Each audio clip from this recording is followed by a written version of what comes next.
2003 में चिनाव ब्रिज पर मोहर लगी थी। करीब करीब अगर देखा जाए तो 22 साल हो गए। कारगिल युद्ध के दौरान 2002 में तत्कालीन प्रधानमंत्री अटल बिहारी वाजपेयी ने USBRL सेंट्रल प्रोजेक्ट के तौर पर इसकी घोषणा की थी। तब से ये 2003 फिर धीरे धीरे चलता रहा, लेकिन जब देश के प्रधानमंत्री नरेंद्र मोदी 2014 में आए तो इस पुल की महत्वता को उन्होंने बहुत गंभीरता से समझा और यही कारण है कि 2014 में इसे प्रगति पहल की शुरुआत की गई और उसके बाद परिणाम ये रहा कि आज देखिए 2025 में ये बनकर तैयार हो गया, उद्घाटन भी हो गया। एक बड़ा संकेत और कहें कि अगर जम्मू कश्मीर के उत्थान, जम्मू कश्मीर के एक नई शुरुआत अगर कहें तो बुरा नहीं होगा, गलत नहीं होगा, अतिशयोक्ति नहीं होगी। बिल्कुल सर, आप ठीक कहते हैं मनोज सर। आज जम्मू कश्मीर का एक हिस्टोरिकल डे था। ये एक उद्घाटन नहीं है जो 4,46,600 करोड़ का लागत से ये सब चीजें हुई हैं। ये एक रेल लिंक का उद्घाटन नहीं है। आज कश्मीर से कन्याकुमारी जो है सबसे सस्ते माध्यम से एक तार से जुड़ गई है। आज जबानों के आधार पे, मजहबों के आधार पे, कल्चर के एतबार से, तिजारत के एतबार से जम्मू कश्मीर पूरे भारत के साथ ट्रेन के माध्यम से जुड़ गया। एक आम इंसान जो है 710 रुपए की टिकट से कश्मीर 3 घंटे 10 मिनट में पहुंच सकता है जम्मू से, और आपने जैसे कहा दिल्ली में कब तक पहुंच सकता है।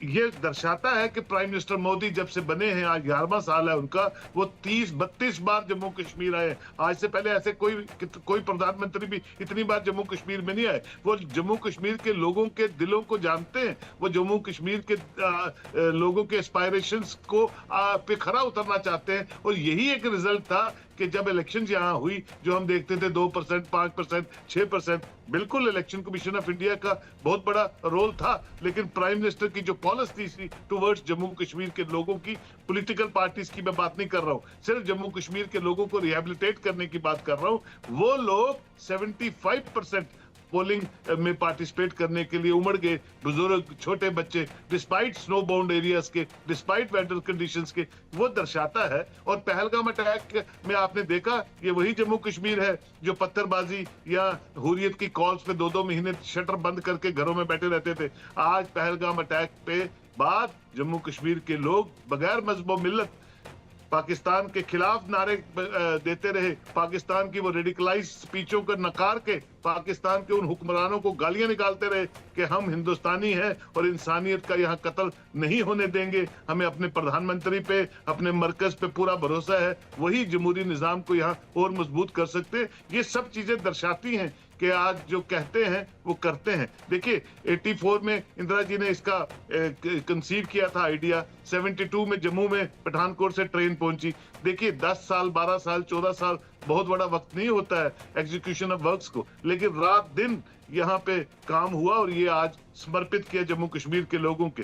कल दूसरी सरकार आएगी, लेकिन ये इंफ्रास्ट्रक्चर, ये सहूलतें जम्मू कश्मीर के लोगों के लिए पूरी उम्र ता कयामत आने वाली 100 जनरेशंस के लिए बन चुकी हैं, जो दर्शाता है कि जम्मू कश्मीर के लोग बिल्कुल हिंदुस्तान का ताज थे, ताज हैं और ताज रहेंगे। अब दूसरी बात मैं आपको बताऊं कि पहलगाम के अटैक के बाद पूरे 1 महीने बाद, ऑपरेशन सिंदूर के 1 महीने बाद, आज ये डेडिकेट कर रहे हैं पूरे हिंदुस्तान को और जम्मू कश्मीर के लोगों को। तो पाकिस्तान तो आज वेंटिलेटर पे चला गया होगा। पाकिस्तान के हुक्मरान तो आज हॉस्पिटल्स में एडमिट हो गए होंगे, वो पागल हो गए होंगे, क्योंकि हम 1 इंच प्रोग्रेस करते हैं, वो 10 इंच जो है वो नेगेटिव सोचना शुरू करते हैं और वो प्लानिंग करते हैं कि जम्मू कश्मीर में कैसे स्ट्राइक करना है, कैसे सीज फायर का वायलेशन करना है, कैसे जम्मू कश्मीर के लोगों को तंग करना है, कैसे मजहबी आधार पे रेडिकलाइज करके मुसलमानों को गुमराह करने की कोशिशें करनी है। तो ये सब चीजें आज प्राइम मिनिस्टर के ये जो आप विजुअल दिखा रहे हैं, जो वो इस पुल पे चल रहे हैं और भारत का झंडा हाथ में, ये दर्शाता है कि भारत स्ट्रांग था, जम्मू कश्मीर के लोग अहम हैं और भारत आगे बढ़ेगा। और सबसे बड़ी बात है कि भारत कश्मीर के साथ है, क्योंकि बहुत सारे लोग हैं जो भारत को कश्मीर से अलग कर देखते हैं। इस तरह की भावनाएं उनकी बनती नहीं है। लेकिन पांडे साहब, चुनाव किस तरीके से कश्मीर को भारत से अलग करने की सोच रखने वाले को रोकेगा। बहुत सारी चीजें हैं जो इस पुल से जुड़ी हुई हैं। दुनिया का सबसे ऊंचा ये पुल माना जा रहा है। नंबर एक तो अलगाववादी भावनाओं पर लगाम लगेगी। इस पुल के संकेत बता रहा हूं क्या, हर मौसम में रास्ता चालू रहेगा, आर्थिक विकास बढ़ेगा। जम्मू कश्मीर का जो आर्थिक विकास है वो यहां पर बढ़ेगा। सेना की आवाजाही तेजी से हो सकेगी और सेना अपने साजो सामान के साथ, हथियारों के साथ, बमों के साथ, तमाम सारी चीजों के साथ बॉर्डर पर पहुंच सकती है। ये कई चीजें भारत को कश्मीर के साथ जोड़े रखेंगे।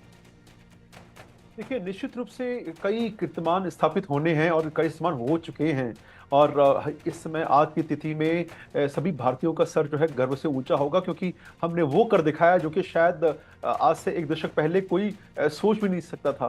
तो ये हमारे इंजीनियरिंग कैपेबिलिटीज और हमारे जो हुनर हैं जो लोगों के पास, उसका एक बहुत ज़बरदस्त जो है मुजाहरा है। लेकिन सबसे जो मजेदार चीज़ है जो उसका आपने कहा कि ये ऑल वेदर एसेट है। ये चाहे आपके भूकंप आए, चाहे 8 रिचर स्केल में भूकंप अगर आता है उसको भी संभाल लेगा ये। और भले 100 नॉट्स जो कि लगभग 250 किलोमीटर प्रति घंटे की स्पीड से हवाएं आती तब भी इसका कुछ नहीं बिगाड़ पाएंगी। ऑल वेदर मतलब कि आपकी बारिश हो रही हो, बर्फ गिर रही हो, कुछ भी हो रहा हो, ये ट्रेन जो है, ये ब्रिज जो है टिका रहेगा और ट्रेन जो है वंदे भारत वो भी चलती रहेगी।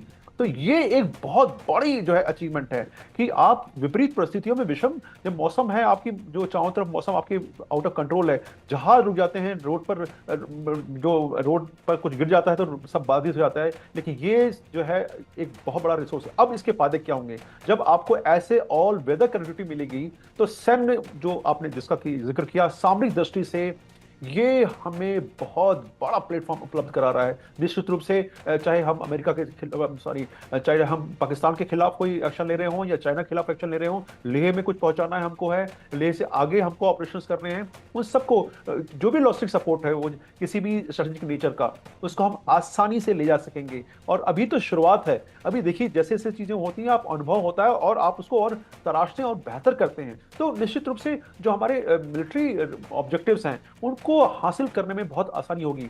सोचिए कि जैसे मैं पहले भी जिक्र कर चुका हूं कि जो कैजुअलिटीज होती थी, कहीं गोलाबारी हुई या कोई हादसा हुआ, वहां पर उनको मरीजों को ले जाने में दिक्कत होती थी। कई मरीज जो है रास्ते में ही दम तोड़ देते थे कि वो रास्ता बाधित होता था। तो ऐसे हालात में उनकी हम जान बचाने में, केवल सैनिक नहीं, जो आम लोग हैं उनके लिए भी ये सुविधा होगी। ऐसा नहीं कि उनके लिए ये उपलब्ध नहीं होगा। कोई भी हो जिसका कि मेडिकल रिक्वायरमेंट है, मेडिकल इमरजेंसी है, उसको होगा। साथ में काउंटर टेररिज्म ऑपरेशन सब कंडक्ट कर रहे हैं, आपके लिए फोर्सेस को मोबिलाइज करना है, आसानी से आप चले जाएंगे क्योंकि रास्ता कहीं रुका नहीं होगा।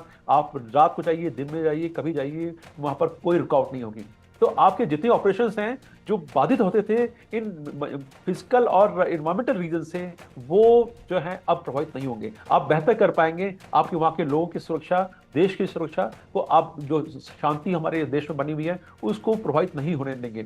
तीसरी बात कि जिस प्रकार से हमारी ये रीच पहुंचेगी, तो वहां के लोग जो आतंकवादी हैं, जो कि उनके मंसूबों पानी फिरेगा, वो जानते हैं कि वो कुछ करेंगे तो बहुत जल्दी उनका जवाब होगा। अभी होता क्या है कि जब तक आतंकवादी घटना होती है और जब तक सैन्य दल पहुंचता है उनके पास, तब तक वो इधर उधर जंगलों में भाग जाते हैं या कहीं छुप जाते हैं, या लोकल जो उनके लोग हैं वो उनको कहीं इधर उधर कर देते हैं। लेकिन अब समय जो है बहुत जल्दी रहते लोग पहुंच जाएंगे। अब जो इन हालात में अगर आतंकवादियों को संदेश बड़ा क्लियर है कि आप अपने मंसूबों पर रोक लगाइए, क्योंकि अब वहां का नागरिक भी जब एक्सपोज होगा, उसका एक्सपोजर होगा, ज्ञान बढ़ेगा, वो भी जानेगा कि जो है ये इन सब आतंकवाद में या शांति को भंग करने में कुछ हासिल होने वाला नहीं है।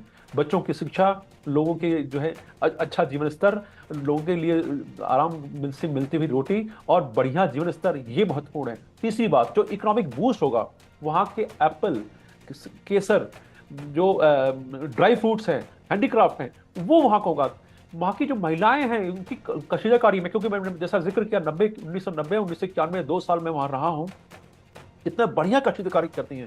और वहाँ के जो फिरंग इतने प्रसिद्ध हैं, आपने देखा होगा जगह जगह उत्तर भारत में कई जगह कश्मीरी लोग आके और अपना जो है सामान जो है आम पब्लिक के लिए रखते हैं और बहुत वहाँ भीड़ लगी रहती है। लोग जल्दी से जल्दी अपनी मनपसंद चीजें लेना चाहते हैं, तो वो उनको एक ऑर्गेनाइज वे में आने का मौका मिलेगा। उनके फल मंडी को मिलेगा, वहाँ के फार्मर्स जो हैं, वहाँ के जो ये उद्योग में जो लोग हैं उनको बढ़ावा मिलेगा। और वहाँ के व्यवसाय, आप बताइए, जब व्यवसाय होगा आप आराम से रहेंगे तो आतंकवादियों के लिए कहाँ स्थान बचा चर्चा, क्योंकि अब उनका जो है जब बाकी देश से जुड़ेंगे, मुख्य धारा में आएंगे, विचारों का आदान प्रदान होगा, तो निश्चित रूप से वाकई ये वो चुनाव एक पुल बेहतर दिशा दुनिया का सबसे बड़ा सबसे ऊंचा तो पुल है ही, लेकिन कई मायनों में इसने कश्मीर को ऊंचा भी किया और आने वाले समय पे कई ऐसे पायदानों को स्थापित करेगा जो कश्मीर की उन्नति के लिए बेहतर होगा। बहुत बहुत शुक्रिया करेंगे सभी लोगों का जो विस्तार के साथ मेरे साथ मौजूद थे, चर्चा कर रहे थे।